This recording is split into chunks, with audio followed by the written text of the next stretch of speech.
Olá, nós estamos hoje aqui no programa Saber Direito, Responde, e vamos estar tratando do tema sobre direito de famílias, respondendo perguntas dos alunos. Meu nome é Dimas Messias de Carvalho, sou professor de Direito de Família e Sucessões desde 1993, no Unilavras. Sou autor de obras jurídicas publicadas pela editora Del Rey, sobre direito de família, direito das sucessões. Sou promotor de justiça aposentado em Minas Gerais. E nós hoje estamos aqui com os alunos, com a Miriam, o Cândido, a Lucinete, que vão fazer perguntas sobre o tema de direito de família e vamos responder e debater sobre essas perguntas. Pois não, Miriam, você tem alguma pergunta para nós? Sim, professor.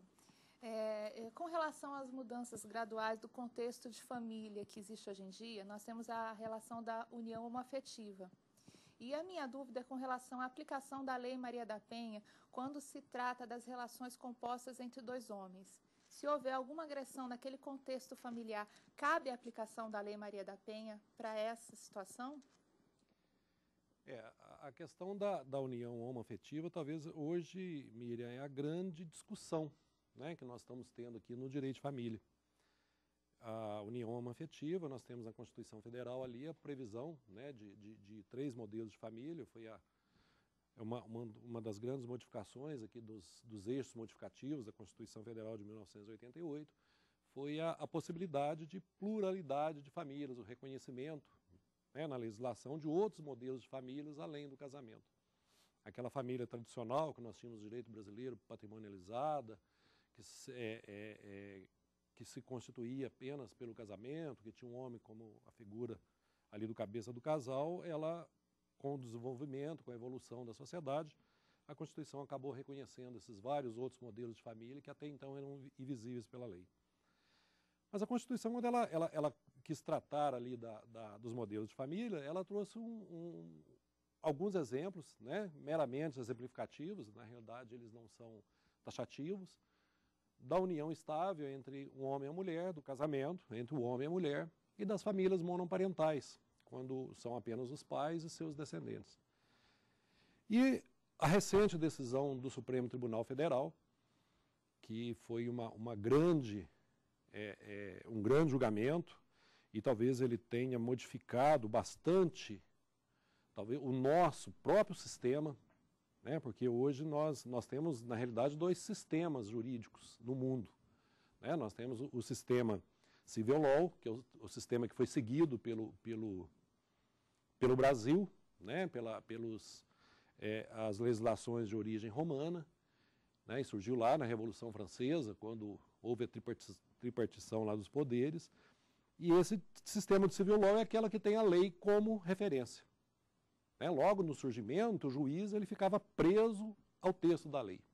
Né? Existia até na época uma expressão que o juiz era a boca da lei. E nós temos o sistema da Common Law, que é o sistema da Inglaterra e que é aplicado principalmente no sistema norte-americano. E esse sistema norte-americano, o sistema do Common Law, é aquele que busca como referência as decisões judiciais. São os precedentes judiciais que vão trazendo a legislação. Né? O juiz ele cria o direito. A nossa tradição não era do juiz criar o direito. Só que com o desenvolvimento da sociedade, a gente viu que a lei ela absolutamente não consegue regularizar todas as situações. Então chegou-se realmente à conclusão de que o juiz, ao interpretar a lei, ele estaria também criando o direito. A lei não é a lei posta, é a lei interpretada.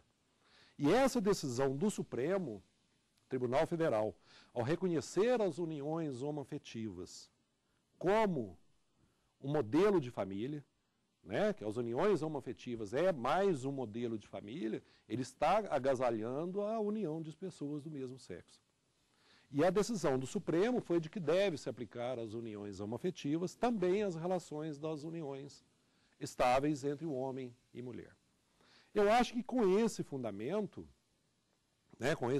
e principalmente o princípio da igualdade entre homens e mulheres, que está na Constituição Federal, eu acho que poderia sim, nas relações homoafetivas, você buscar esse princípio, né, de igualdade jurídica entre homens e mulheres, porque aí estaria tendo realmente uma discriminação, nós estaríamos deixando de proteger uma parcela da sociedade, uma parcela da população.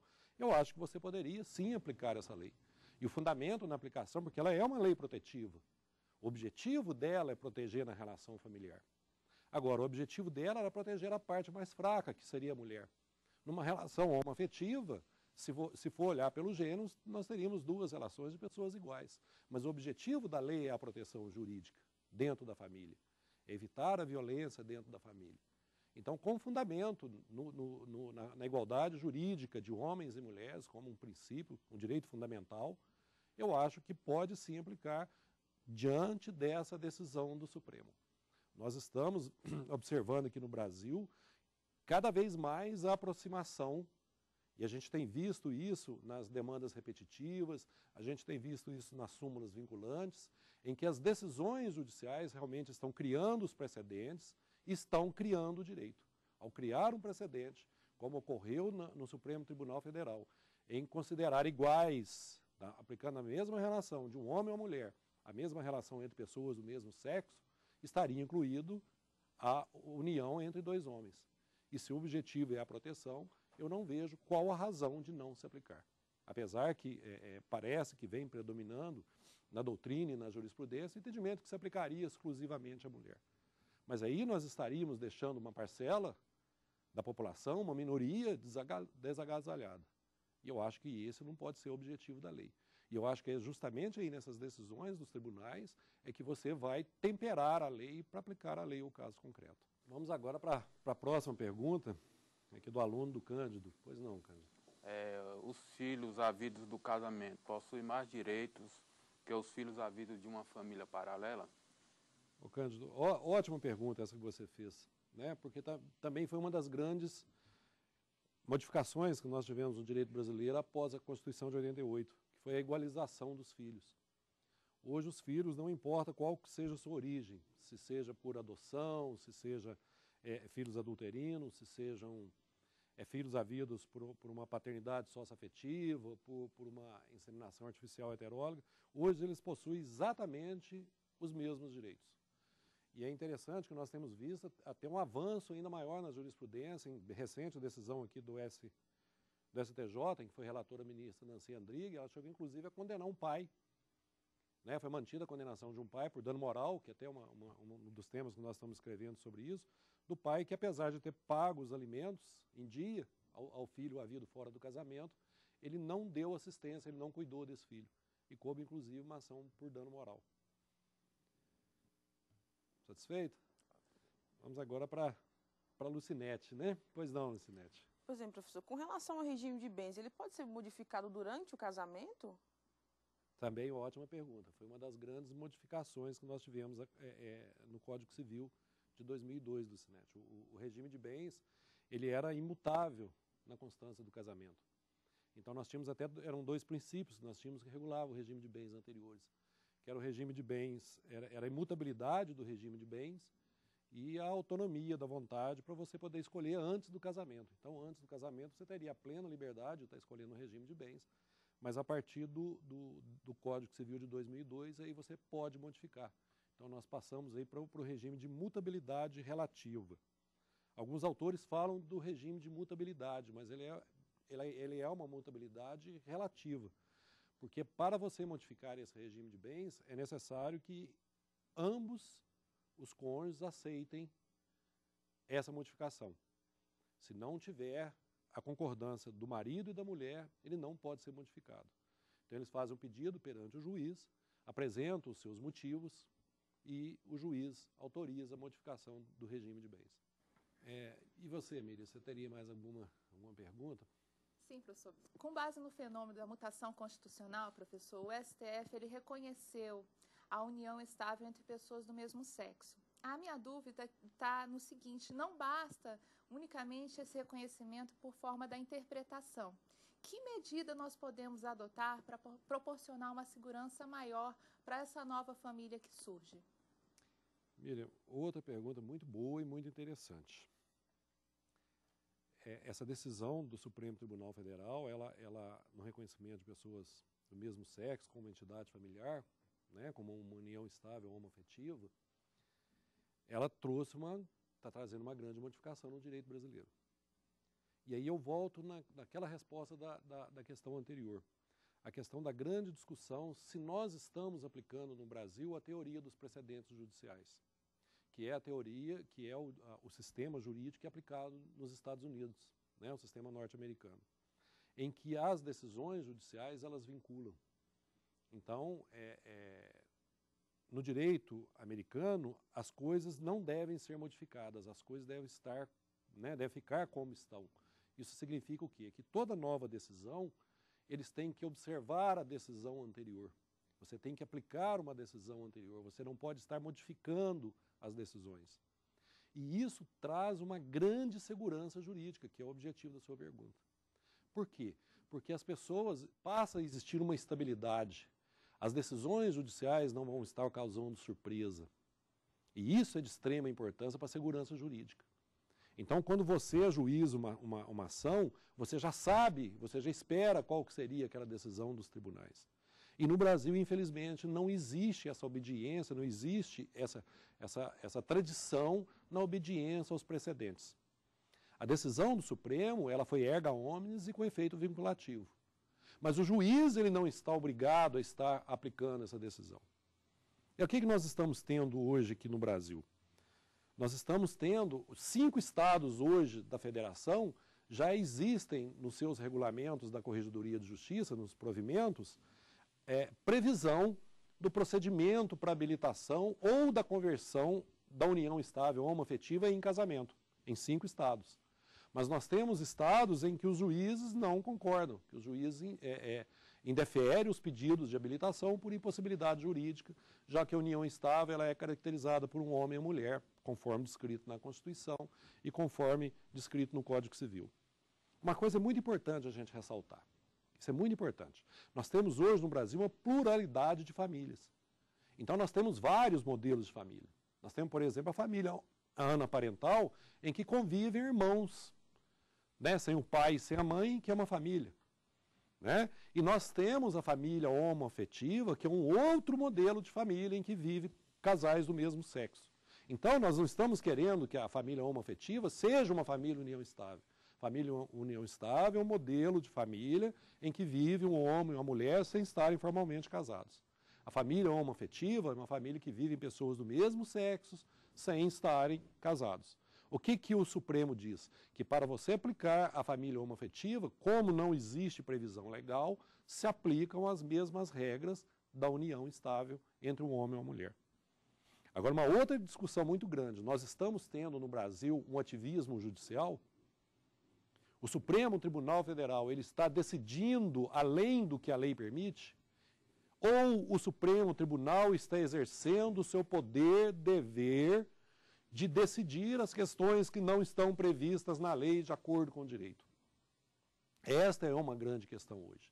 Estamos vivenciando uma aproximação, uma proximidade do sistema da civil law, que é o nosso, que é aquele em que você obedece à lei, ou do common law, que é aquele em que você julga de acordo com os costumes, obedecendo os precedentes judiciais. Eu penso que a grande resposta à sua pergunta seria ou o legislativo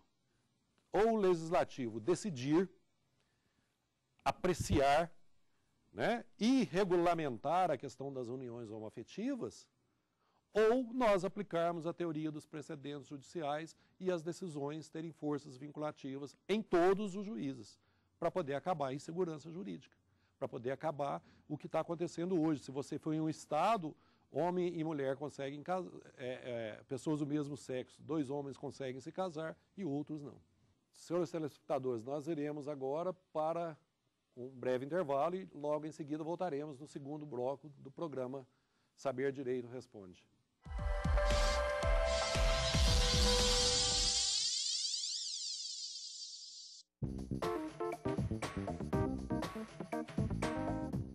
As novas regras para a tramitação de ações na Justiça voltam à pauta de discussões na Câmara dos Deputados.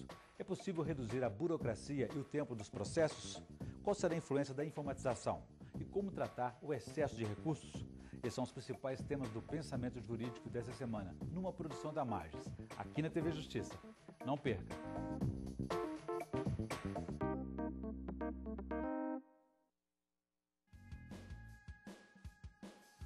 Todo jovem tem direito ao convívio saudável com a família, à alimentação adequada, à educação profissional, ao trabalho digno, à saúde integral, ao lazer criativo e ao apoio do Estado.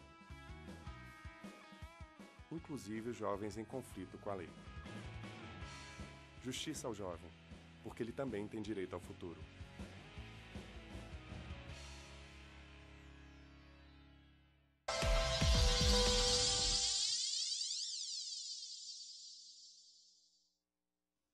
Voltamos com o Saber Direito Responde, respondendo as perguntas dos alunos, da Miriam, do Cândido e da Lucinete. Agora com você, Cândido. Você tem mais alguma pergunta? Só é mais vantajoso. Casar ou viver em união estável? Que pergunta interessante, viu, Cândido? Isso é o que todo mundo pergunta. O que é melhor, casar ou viver na união estável? A grande vantagem do casamento é a segurança jurídica que ele produz, né? O casamento, ele, a partir do momento que você casa, ele já tem uma prova do fato, né? A partir do momento em que você se casou, você já tem uma documentação comprovando aquela união. Já a união estável, não. A união estável, ela vai se caracterizar, o instituto ali da união estável, com a convivência. Então, você tem que declarar aquela situação, ela tem que ser declarada para produzir os efeitos.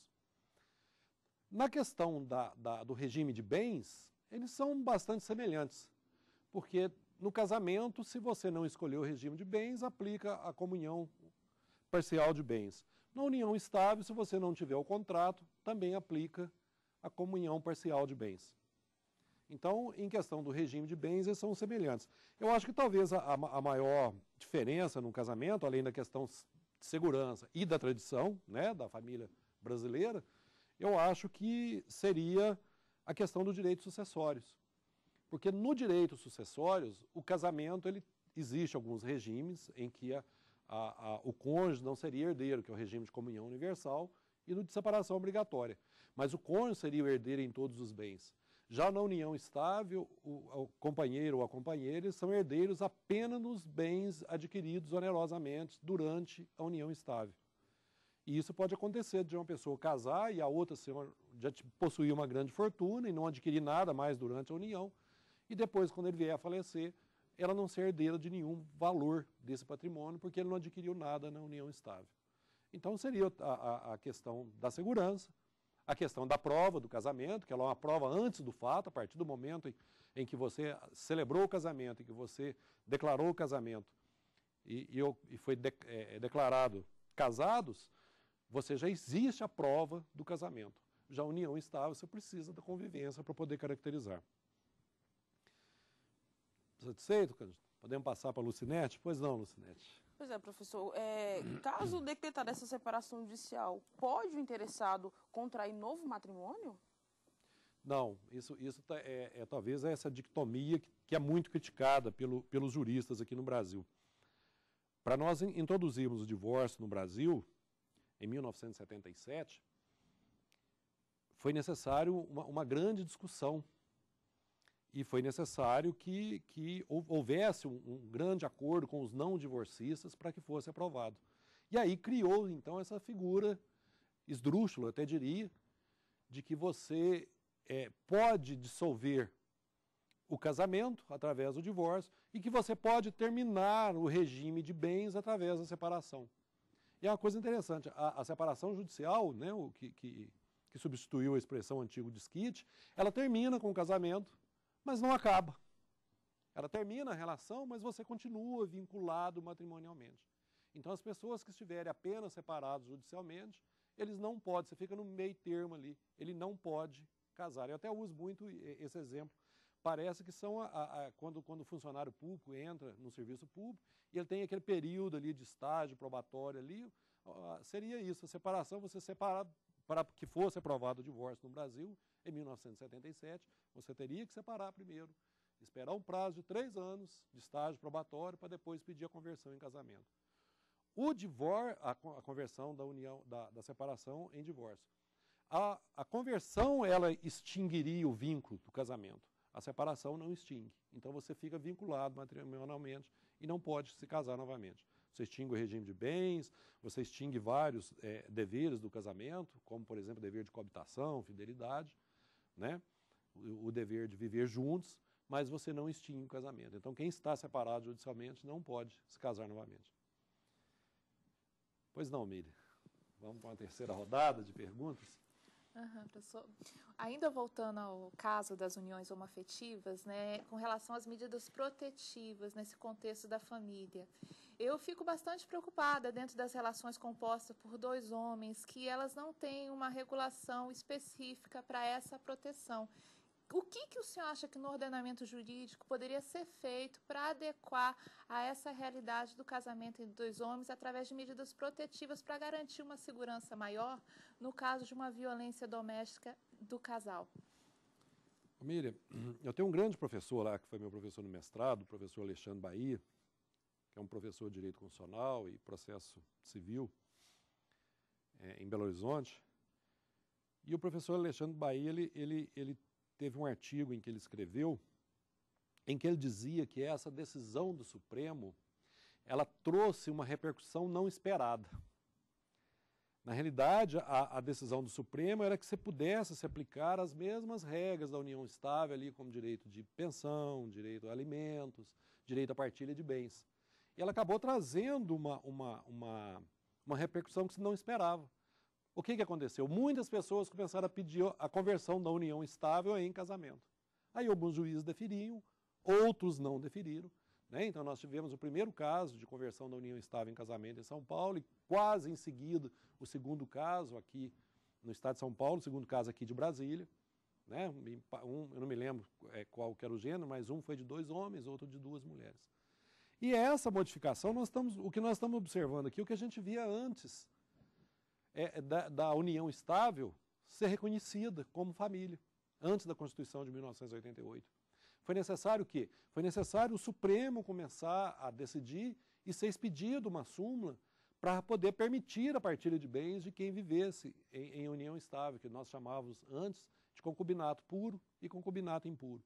Então, concubinato puro seria aqueles que não existia impedimento do casamento. E nós estamos agora na união homoafetiva bem semelhante. Está sendo necessário o Supremo Tribunal Federal, está sendo necessário os tribunais começarem a decidirem para que possa finalmente isso ser discutido no fórum apropriado, que o fórum apropriado seria exatamente o legislativo. Hoje nós estamos tendo uma atividade judiciária intensa justamente porque o fórum apropriado, o local apropriado para se discutir essas questões, que seria o Poder Legislativo, ele não discute. O Poder Legislativo ele não discute questão de aborto, eles não discutem questão de união civil de pessoas do mesmo sexo. Né? O projeto que existe lá da Marta Suplicy, há quantos anos está adormecido? Então o Congresso não tem decidido isso, é necessário que o Supremo, você não pode ficar, as relações sociais com a sociedade, ela está evoluindo, a sociedade está mudando, a sociedade está desenvolvendo ou regredindo, né? Isso não quer dizer que nós estamos sempre em evolução, porque às vezes nós estamos regredindo, mas o que a gente tem observado é que a sociedade está modificando, né? E nada se modifica tanto quanto o direito de família, né? É o direito que a gente mais vivencia. Então, o que nós estamos precisando ter para regulamentar isso? O que nós precisamos ter é o Congresso Nacional discutir e legislar, e prever as situações. Enquanto não tiver, eu vou te voltar na mesma resposta anterior. Vai caber ao Supremo Tribunal, vai caber aos tribunais, eles sim começarem a ter decisões e nós começarmos a adotar essas decisões como precedentes, que sejam vinculativos para que os outros juízes também decidam. Uma coisa que eu gosto muito de ressaltar é isso. Nós precisamos ter aqui no Brasil uma mentalidade de que os juízes, nós temos um corpo judiciário. Os juízes formam um corpo da justiça, um poder. E não ter juízes isolados que cada um decida de acordo com suas convicções pessoais. É isso que tem trago grande dificuldade no direito brasileiro, né? É isso que traz muita instabilidade. Porque você não sabe como que o juiz do Mato Grosso vai estar decidindo, o juiz de Brasília vai decidindo, o juiz de Perdões, em Minas Gerais, minha terra natal, vai estar decidindo. Você não sabe o que está na cabeça do juiz. E o que nós precisamos é ter o Poder Judiciário como um corpo que se aplica à justiça. E como um corpo hierarquizado, Supremo, STJ, os tribunais estaduais e os juízes. Porque aí nós teremos estabilidade, que seria a forma de buscar isso que você está me perguntando. Como que seria uma segurança jurídica na aplicação desses direitos. Ok? Agora vamos passar para a Lucinete. Pois não, Lucinete, qual que seria a sua pergunta? Pois é, professor. Qual seria o regime de bens caso o casal não estabeleça nada a respeito? Também muito boa pergunta, Lucinete. É interessante que nós estamos vendo aqui, tratando de direito de família, que são assim, de assuntos diversos, assuntos diferentes. O regime, nós temos na omissão do contrato, ou inexistência de contrato, ou se o contrato for declarado nulo, se ele for declarado ineficaz, o regime que prevalece no Brasil a partir de 1977 é o regime de comunhão parcial de bens. O regime legal necessário, que nós chamamos, né, que necessariamente ele vai ter que ser aplicado na ausência de outro, nós temos dois regimes legais. Nós temos o regime legal obrigatório, que é o regime de separação de bens, né, em determinados casos, previstos expressamente ali na lei, quando a pessoa para casar precisar de autorização do juiz, quando não for respeitada as causas suspensivas, ou dos maiores de 70 anos, né, que é uma outra regra extremamente criticável. Essa regra, se não me falha a memória, era 60 para homens e 50 para mulheres, depois passaram a ser 60 para os dois, e agora foi esticado um pouquinho a sanidade, né, das pessoas um pouco mais idosas até 70 anos. Mas esse obrigatoriamente tem que ser aplicado. Fora desse, nós temos os regimes convencionais e o regime legal necessário. O regime convencional é aquele que eu escolho através de um pacto antinupcial. Eu faço uma escritura pública antes do casamento e escolho o regime.